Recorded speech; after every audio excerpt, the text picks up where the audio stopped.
here's what's going to happen.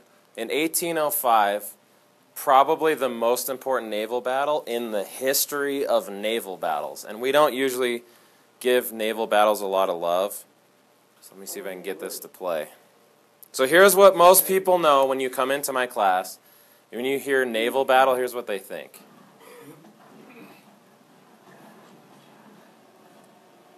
What's this from? Told you you'd know it. I was thinking it, but I didn't want to say it. I don't want to be... That's why I picked this, because I know you've seen it before. So basically in the movies, you know, they pull up like 2 feet away and just blast each other.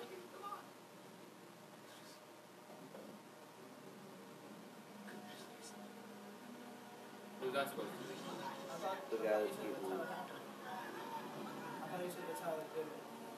I'm going to explain how it really happened. This is what the movies show naval battles as, is the point of this.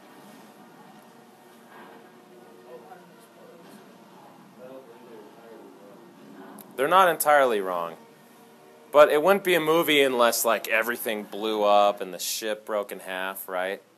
That's not exactly how it happened. So, where did this happen? Okay, Trafalgar is basically just off the coast of Cadiz, Spain, so very southern Spain. Okay, and the Franco-Spanish fleet are going to have their port side to the Atlantic and their starboard side to the coastline. That'll be relevant in a minute. Okay, so if you don't know a bunch about ships and terminology, here's what you need to know. Basically, the way that ships function, they have masts, more than one mast, okay? Usually there's a middle mast called the main mast. When it's windy, you raise your sails, the sails catch the wind, that's what propels you. There's no oars, there's no engine on these, they're not steamships. The hull is made almost entirely of wood, okay? And then down each side you have rows and decks, like levels full of cannons. The front and the very back might have 1 or 2 cannons, but almost all your cannons are on the side. Here's why that matters. You can only shoot sideways. Okay, everybody thinks, like, sail your ship at the guy and shoot at him. Battleships can do that because they can move their guns and rotate. They have turrets, okay? But these ships in the age of sail, you can only shoot to the side. So here's what's weird. You can't sail sideways. You can sail forwards, but shoot sideways. Yes. And some of these ships had hundreds of guns. So, if you don't know directions, okay, forward is easy. It's 4. Backwards is aft. If you say forwards and backwards today, you have 5 push-ups for each offense. If you say right, you have 5 push-ups, because if you're in the British Navy, you would say starboard. Now, they said larboard, but we're going to say port.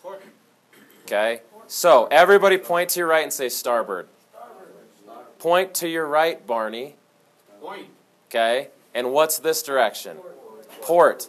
That was called port because every time you docked, that's what port is, like you tie on to the dock, you had to come from the same side because ships only had the ladders and things coming off the dock on the port side, so that's why they called it port. Okay? How many ships does each side have going into the battle? The British are going to have fewer ships. Okay, ships of the line are the ships with lots of guns. So they have 3 first rates. Those are the biggest ships with the most guns. 4 second rates and 20 third rates. Okay, first and second rates were really big and really expensive, so you couldn't have a ton of those. The combined fleet, Franco-Spanish fleet, had more first rates, way more third rates, and overall they had about 6 more big ships. Okay? So what's different about this is usually the French are outnumbered on land and win.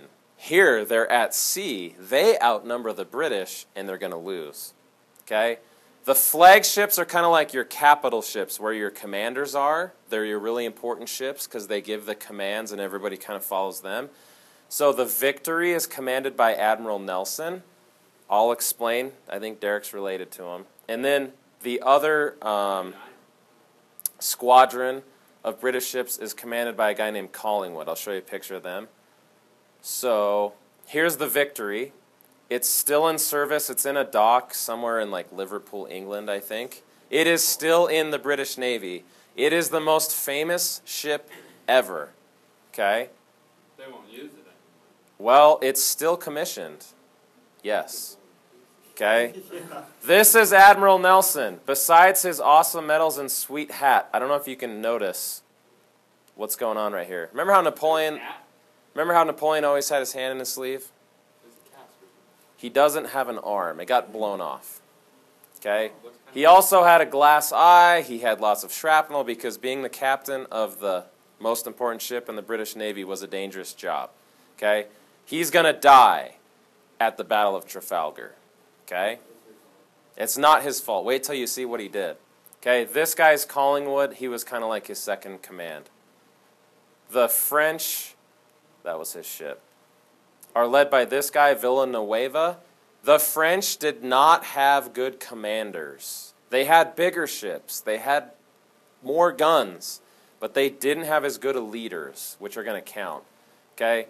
And that was the French commander. This is the Spanish flagship. And the Spanish had the biggest ships in the world. There were more guns on these Spanish ships than any ship ever made in mankind.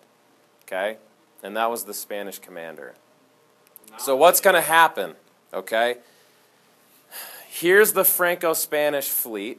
They're all going to start facing to the north. Okay? The British are going to do something that most people who understand naval tactics would say, okay, this is crazy. Franco-Spanish ships are facing north. Can they shoot to the port side then? Yes, they can. The British are going to get into two squadrons, this one led by Nelson on the Victory, this one by Collingwood, and they're going to sail straight into the middle of the Franco-Spanish fleet. Okay, while you're sailing at them, think of T-boning a car. You're the British, and you're going to T-bone them. Can they shoot at you? Do they have the biggest ships with the most guns ever built? Can you even shoot back at them? What are they doing? Isn't that like a suicide mission? You're sailing straight into their lines, and you cannot shoot at them while they're all shooting at you. What was he doing? He was going to get, like... Okay, know this about Nelson. He was a really courageous, not only was this his plan, okay, his ship's going to be the first one in line, getting shot at the whole time. So here was his plan. If we can get close enough to get in between their ships, can they shoot at us now? Okay, so take this ship and put it right here in the middle. The Franco-Spanish are facing north. Can they shoot at them once you get into their lines? No. But can you shoot both directions at a French ship? So here's the gamble. If you can get there before you get sunk or blown up, you can wreak havoc. And here was the smart thing. Anyone know which way the wind is blowing? If you're the British sailing at them, remember, all these ships are powered only by wind. There's no oars. Okay? The wind is at their back. So they can get going really fast, and the time they're in range of the French guns diminishes the faster you sail, right? So he says if we can fly through here and survive, we can start kicking their butt. And if the wind is coming from the northwest... Okay, here's land over here. The French can't turn starboard. They have to turn port. Here's the wind. What's wrong with turning this way? You're turning into the wind. What happens with a big, huge, powerful ship when you turn into the wind? You get stuck. So it looks like a suicide mission, but really what he's doing, it is a gamble for sure. He says if we can get here and use the wind at our advantage, these ships up here will all get stuck turning into the wind. And what good are all these ships out here if they're not in the fight? They're no good to you. Meanwhile, we're in the middle of their lines, basically cutting the head off of a snake here and kicking their butt. Because the wind is at their back. And the Franco-Spanish only can turn this way, which is into the wind. So it looks like a suicide mission, and it kind of is. But it worked, and it was pretty courageous. Okay? So, what did the British have on their side? The first thing is they had the best leaders. They also had better gunners. So their guys shooting the cannons were way better shots than the French. So the French have more guns, but the British are better at aiming their guns.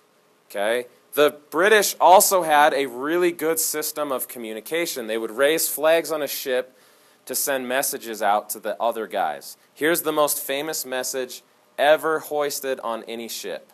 England expects that every man will do his duty. That is what Nelson pulled up on his ship, the Victory, as they sailed at the Franco-Spanish. Because his guys knew, whoa, this is kind of suicidal. And he said, England expects that every man will do his duty. Like, basically, do your job and don't be scared. Okay? They were also more experienced sailors. Okay? So that's how that would look. You hoist these flags and you could send messages. It was pretty ingenious. Napoleon have a plan? Napoleon isn't with the fleet. The French command? Yeah, so the French thought, here's the deal. While they're sailing at us, we'll blow them to pieces. Like, just like the Battle of the Nile, they weren't really prepared. Okay? So, what advantages did the French have going into this battle? Okay? They had more and bigger ships. They could shoot at them, which is called a broadside. While the British are sailing at them to T-bone them, they can shoot at them the whole time. That's a huge advantage. They also have a friendly port nearby because Spain is on their team, and they're basically just off the coast of Spain. And then on their ships, they have more guys with guns. So sometimes ships would get disabled. Say your mast gets shot and your sail collapses. What you could do is board their ship. So Marines, if you didn't know, go back to ancient times. Marines were the guys on ships who fought hand-to-hand combat or with guns. So Marines don't shoot the cannons at the other ships. Marines jump on the other ship, kill the guys, and capture it. So if the Franco-Spanish ships board the British, they have more Marines on board, and they could board their ships. Okay? The French and Spanish had more guys to do that, yes. Okay? So what's the outcome going to be? The British are going to lose about 500 guys. Okay? Which sounds like a lot. Here's what happened to the French fleet, which is only half the ships. 10 of their ships got captured. 1 got blown up. Over 2,000 died, and 4,000 more were captured. Okay? But remember, Spain's on their team. They had 11 ships captured, over 1,000 dead, 1,400 wounded, and they had 4,000 get captured. They got obliterated by the British with this crazy plan. Okay? There was a huge storm the day after the battle, and about 3,000 prisoners drowned. How did they drown? Because their ships were disabled. Most ships, it's not Pirates of the Caribbean where your ship blows up. Your sail goes down, you surrender, because now it's like being in a car with no wheels. You just sit there and people can shoot at you, you would surrender. Okay, so most ships don't blow up. But in total, there are almost 14,000 casualties and prisoners from this one naval battle. This is the biggest naval battle ever, okay? And it's going to solidify the idea that, is the elephant ever going to be able to defeat the whale? This was his biggest fleet ever, and they outnumbered the British. What does this have to do with Napoleon then? Okay, because this is in 1805. If that's his navy that just got wrecked, what do you need to invade England itself? It's an island, by the way. A good navy. There goes your navy. You will never be able to invade England again. So why did he go to Russia? Why did he fight the Prussians and the Austrians? Really, his enemy was the British. Why didn't he just go fight the British? He knows the elephant comes to sea to fight the whale. He just tried it. There goes his whole navy. So for the next 7 years, even though he kicks butt until Russia, he knows he can never go after the British, so he has to go after the British friends on the continent. He can never get a navy and go invade them.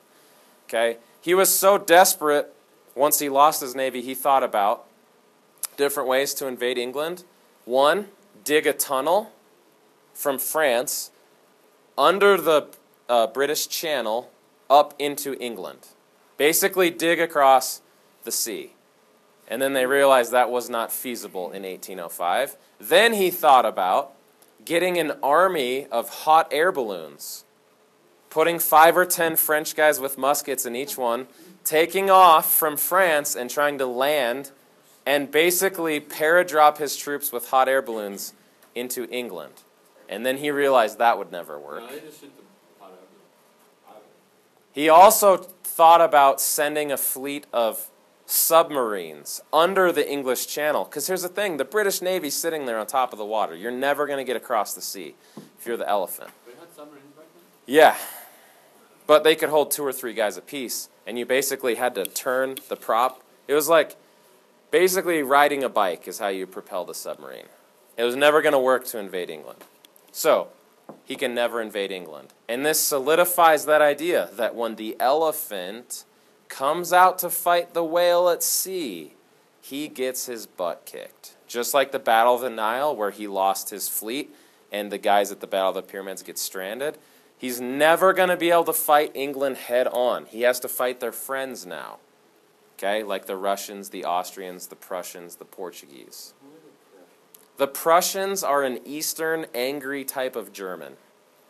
They will become more relevant next week. Okay?